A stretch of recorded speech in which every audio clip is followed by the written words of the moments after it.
imma ya'tiyannakum minni hudan faman ittaba'a hudaya fala yadhillu wa la yashqa. Kita mulai dari ayat 123.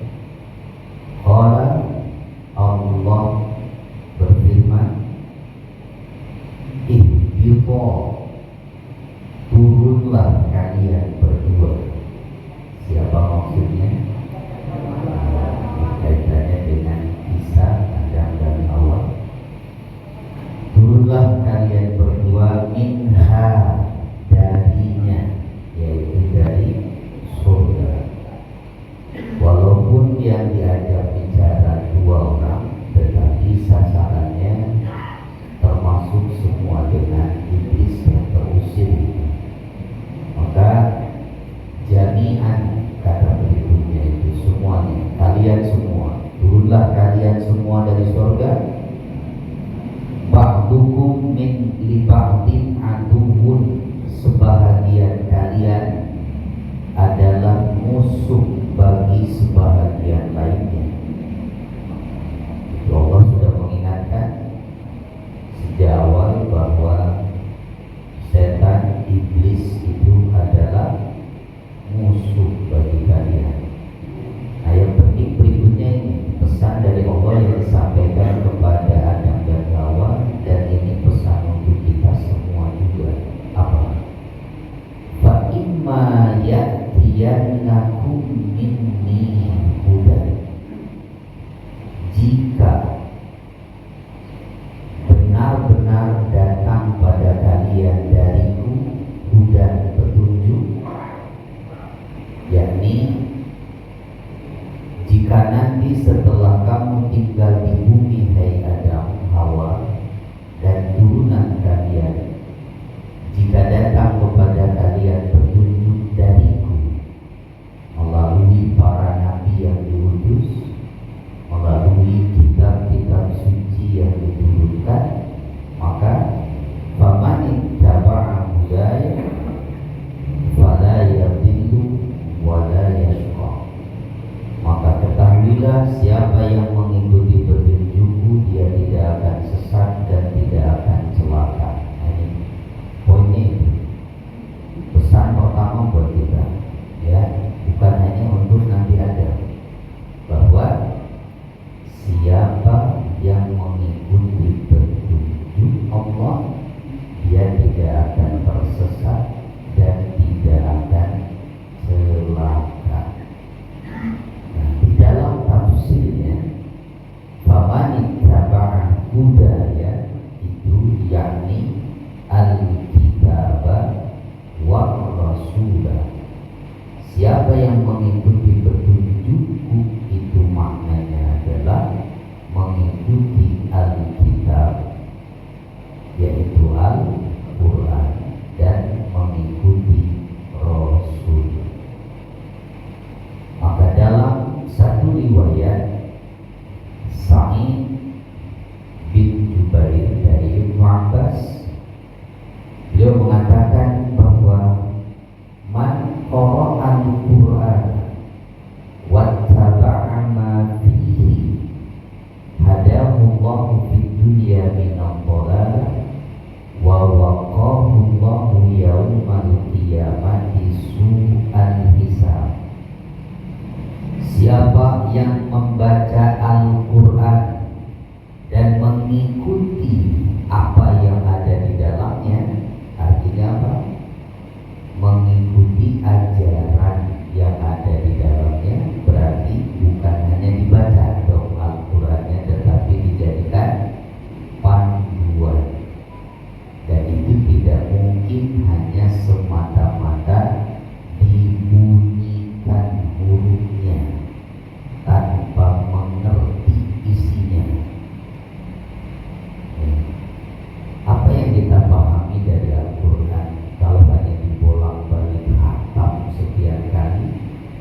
soal hisab.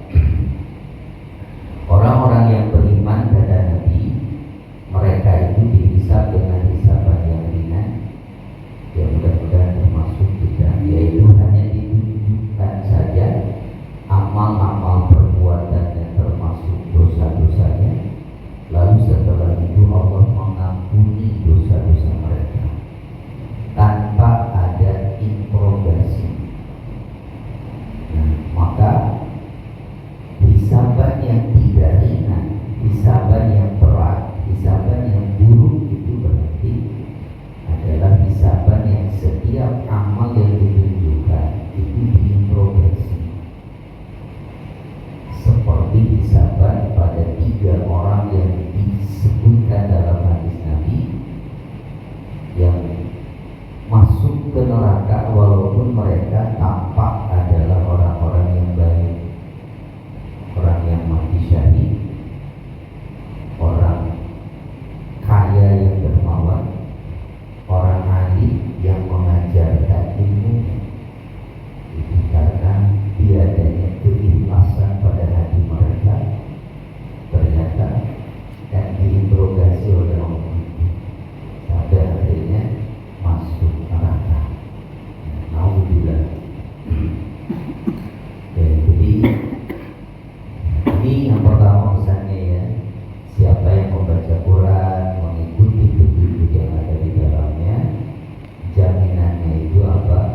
La yadillu wa la yashqa, tidak akan tersesat jalan di dunia ini dan tidak akan celaka nanti di akhirat.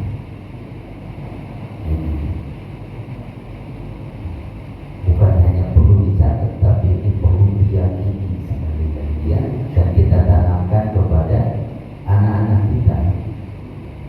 Itu harus menjadi pewaris kita di kemudian hari.